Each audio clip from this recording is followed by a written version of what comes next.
할렐루야. 하나님께서 여러분의 삶에 놀라운 은혜를 함께 하시기를 축복합니다. 이스라엘 백성들의 시작은 출애굽기 20장이 됩니다.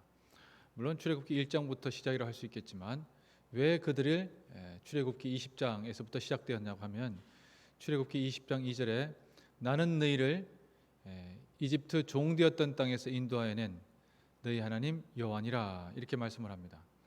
자, 이집트의 이 종되었던 집, 자, 너희들이 종이었다는 것이죠. 그럼 누구의 종이었느냐? 이집트 파라오의 종이었다는 겁니다. 자, 이것은 다르게 표현하면 너희들이 왕정 제도에서 가장 잔혹하게 왕정의 폐해를 온몸으로 경험하였던 너희를 내가 이집트에서 탈출시켰다. 지금 이 말씀을 하시는 것이죠. 이스라엘 백성들에게 가장 원초적이고 시원이 되는 하나님께서 주시는 613가지 율법 중에서 제일 첫 번째 가는 이 계명의 초두에 이 말씀을 쓰신 것은 바로 이스라엘 백성들이 그들이 가장 벗어나야만 했던, 그리고 그 치하에서 가장 고통스러웠던 왕정 제도의 문제점을 하나님께서 정확하게 말씀하고 계신 것입니다. 자, 그런데 사사시대 350년을 다 지나고 이제 사사시대 말미가 되었습니다. 앞으로 왕정 500년이 지속될 터인데 이 왕정 500년으로 전환하는 아주 중요한 바로 이 전환의 장이 오늘 우리가 읽으신 여러분들이 읽으셨던 사무엘상 8장이 되겠습니다. 자, 그런데 여기에서 이스라엘의 모든 장로들이 사무엘에게 득달같이 쫓아옵니다. 쫓아오는 이유는 표면적인 이유가 두 가지 때문입니다. 하나는 사무엘이 나이가 많이 들었다는 거예요. 자, 그리고 나이가 들면 뭐 자기 아들이나 후사를 지명하면 될 터인데 사무엘의 아들 둘이 문제가 있죠. 새로 사사가 된 이 사무엘의 두 아들이 판결을 굽게 했습니다. 뇌물을 받고 판결을 굽게 하는, 레위기에서 금하고 있는 이 조항을 하고 있는 겁니다. 자, 그런데 이것은 표면적인 이유입니다. 사무엘이 나이가 들고 또 두 아들의 문제가 있다. 실제로는 사사는 세습제가 아니잖아요. 사사는 이스라엘 백성들이 하나님의 은혜 가운데 살아가게 되면 그거 쭉 다스리고, 물론 세습할 수는 있겠지만 또 필요에 의해서 다시 하나님께서 택할 수 있는 것인데, 이스라엘 백성들이 그들에게 가장 필요하다고 생각하는 것은 사사 제도가 아니다라고 하는 것이 이스라엘 백성들의 장로들의 마음에 지금 들어가 있는 겁니다. 그럼 뭘 원하느냐? 왕정을 원하는다. 자, 왕정을 왜 원합니까? 이들의 마음 가운데 문제가 있다는 것이죠. 그 문제는 이스라엘 백성들이 하나님을 왕으로 인정하고 있지 않다라는 것입니다. 하나님께서 왕정 제도를 허락하지 않는 이유는 인간의 왕을 세워서 겉으로 보이는 그 왕이 백성들의 통치자가 된다는 것을 하나님께서 허락하지 않기 때문입니다.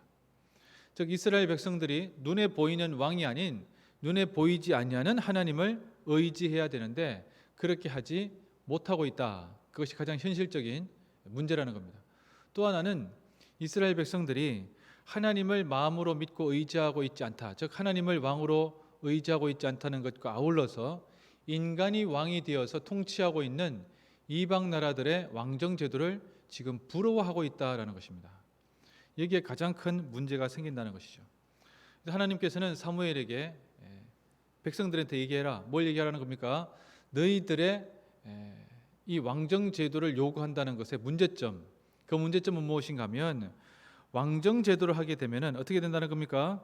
왕정 제도는 백성이 왕의 노예가 되게 하는 제도이다. 아주 명확하게 얘기를 하죠. 백성이 왕의 노예가 될 것이다.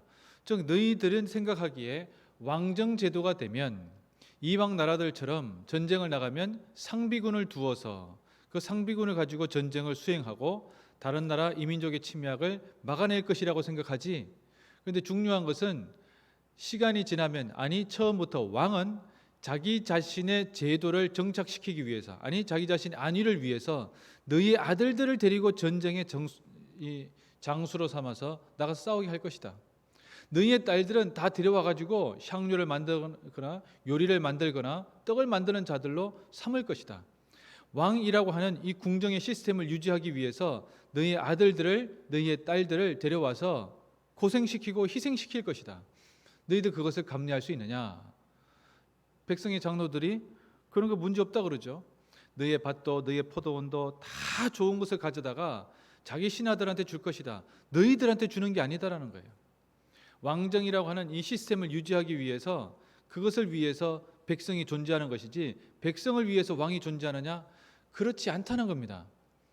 자, 이 부분에 대해서 하나님께서 계속 얘기하는 것이죠. 그리고 너희들이 왕의 폭정으로 인해서 나한테 요구하고 나에게 간청한다 할지라도 그때는 이미 많이 늦었던 것이다.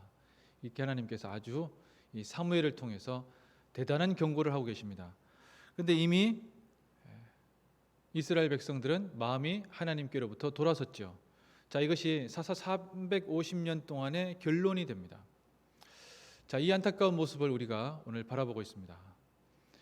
자, 모세라든지 또 여호수아라든지 기드온이라든지 사무엘이라고 하는 사람들, 왜 이 사람들은 충분히 왕이 될 수 있는 제목임에도 불구하고 왕이 되려고 하지 않았을까요?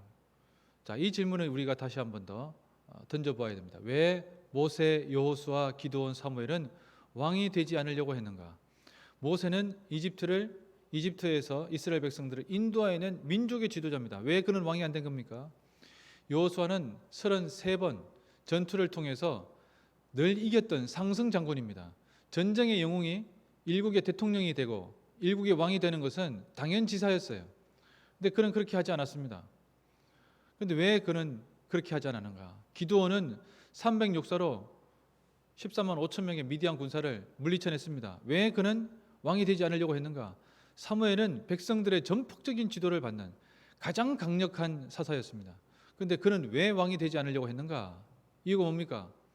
제사장 나라라고 하는 하나님께서 다스리는 이 나라가 소중하다는 것을 절감하고 있었기 때문에 그렇습니다. 더더구나 모세라든지 여호수아는 소위 말하는 제국주의로 치달으려고 하는 이집트 밑에서 왕정 제도의 폐해를 온몸으로 겪었던 사람들이에요. 그래서 인간의 왕이 다스리는 이 제도의 가장 큰 문제점들을 우리가 보고 있다는 겁니다. 그래서 그러한 문제점들 내에서 우리는 다시는 여기로 안 돌아갈 것이다. 다시는 인간이 왕이 되는 이런 시기로 돌아가지 않을 것이다 라고 하는 것이 바로 모세와 여호수아의 결기였습니다. 그래서 모세는 여호수아에게 가나안 전쟁을 수행하려고 할 때에 그에게 병법을 의지하는 것이 아니라 하나님의 말씀을 의지하고 하나님의 말씀을 주야로 묵상하라고 했습니다. 그렇게 하는 이유가 뭡니까? 바로 그것이 인간의 힘을 의지하지 아니하고 하나님을 의지하는 가장 핵심적인 이유가 되기 때문에 그렇습니다. 인간의 방법이 아니라 하나님을 의지하게 만드는 것, 그것이 하나님께서 이스라엘에게 주신 이 제사장 나라의 핵심입니다. 그런데 그 이후로 실제로는 이스라엘 백성들이 350년의 사사시대를 끝내고 난 이후로 계속 이어지고 있는 것은 무엇인가 하면 지금까지도 이어지고 있죠. 인간이 세상을 바꿀 수 있다라고 믿는 것입니다. 인간이 제도의 혁신을 통해서 이 세상의 것들을, 즉 악을 제거하고 선을 일구고 악을 구축할 수 있다라고 믿는 것이죠. 그러나 알고 보면은 악화가 양화를 구축하듯이 나쁜 것들이 오히려 좋은 것들을 몰아내는 것을 잘 볼 수가 있습니다. 이는 우리가 이 성경에 말씀하시고 있는 이 제사장 제도를, 제사장 나라를 의미 없다 또는 비현실적이다 이렇게 생각을 하는데, 이는 우리 현실은 뭡니까? 대한민국의 현실은 뭡니까? 미국의 현실은 무엇입니까? 지구상에 존재하는 나라들의 현실은 무엇입니까? 정치 지도자들이 백성을 가렴주고 하고 있는 것, 그리고 그러한 정치 지도자들을 백성들이 추종하고 추앙하고 있는 것, 언론이나 매스미디어를 통해서 자기들의 제도를 합리화시키고 있는 것, 여러분 이것을 계속 우리가 보고 있습니다. 여러분 이런 것들에 대해서 잘못되었다 잘되었다, 백성이 주인인 나라이다, 아니요, 백성은 주인이 아닙니다.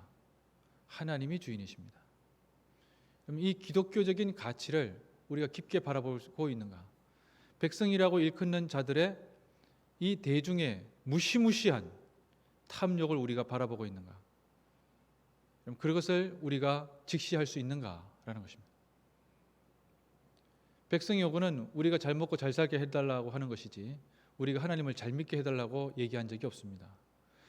심지어는 기독교 신자들도 하나님께서 기뻐하시는 나라를 위해서 기도하고 간구할 때 잘 먹고 잘 사는 나라를 위해서만 기도하고 간구합니다. 그럼 우리가 정말 부국하고 강병하게 되어서 하나님을 찾게 되었습니까? 그렇지 않습니다. 여기에 성경이 우리에게 던져주고 있는 가장 강력한 메시지가 있습니다. 너희들이 잘 먹고 잘 살게 되어서 모든 것을 나의 영광으로 돌린 적이 있었느냐라고 하는 질문입니다. 하나님께서는 우리에게 그런 질문을 던지시고, 너희들이 그렇게 잘 살게 된 이유는 아무것도 없는, 그럼 대한민국 1950년대 찍은 사진을 보셨습니까? 아무것도 없습니다. 아무것도 없는 이 대한민국. 제가 한미연합사 처음에 군종장교로 갔을 때 연합사 군종실장 그 방에 보면 사무실에 대한민국의 사진에 대해서 나와 있어요. 구한말과 전쟁을 겪은 나라. 저는 참 아이러니하게 생각한 것이, 우리나라의 그 폐허가 된 시대의 모습을 찍은 사진이 우리 주한미군 군종실장, 연합사 군종실장, 유엔사 군종실장 그 방에 놓여져 있었다는 것이에요. 제가 그때 너무 명징하게 보았습니다. 전쟁이라고 하는 것이 가지고 있는 폐해를, 아무것도 없는 데에서 우리가 일구었던 이 대한민국의 현 모습을, 그러나 그때에는 너무나 하나님을 찾았던 우리의 모습을 천막 교회에서 무릎 꿇으며 가마 이 거적대기 끌어놓고 기도했던 우리 신앙의 선조들의 모습을 우리는 전설처럼 듣고 있죠. 놀랍게도 부국하고 강병하게 되었는데, 그런데 대한민국의 어느 누구도 그런 시대를 기억하려고 하지 않습니다. 지금 현실을 더 낮게 더라고 얘기하지, 2만 불, 3만 불이 넘어가고 있는 이 대한민국에 우리는 더 가난하다고 이야기합니다. 이 세상에서 부유하고 하나님께 대해서 가난한, 하나님에 대해서 부유하지 못하고 하나님을 찾고 추구하지 못하는 이 안타까운 이 세상의 모습, 여러분, 이 기독교인들은, 아니 하나님을 왕으로 모시고 살아가는 우리들은 정말 처절하게 반성하는 정도가 아니라 우리의 본질이 무엇인지에 대해서 다시 한번 더 물어봐야 됩니다. 그래서 말틴 루터는 출애굽기 20장을 강의하면서 출애굽기 20장, 즉 10계명의 제일 첫 번째 되는 계명, 너는 나 외에는 다른 신을 섬기지 말라라고 말씀하셨을 때 그것에 대한 주의를 하면서 이렇게 얘기합니다. 당신이 가장 마음에 두고 있는 것, 당신이 가장 의지하고 있는 것, 그것이 바로 당신의 하나님이다. 여러분, 오늘 여러분들에게 왕이 되는 것, 여러분의 하나님은 누구입니까? 이것을 우리가 오늘 하루 깊게 묵상했으면 좋겠습니다. 지금 이때 이후로 그들은 단 한 번도 하나님을 왕으로 모신 적이 없었습니다. 지금 우리도 그렇지 않은지 돌아보게 됩니다. 기도하겠습니다.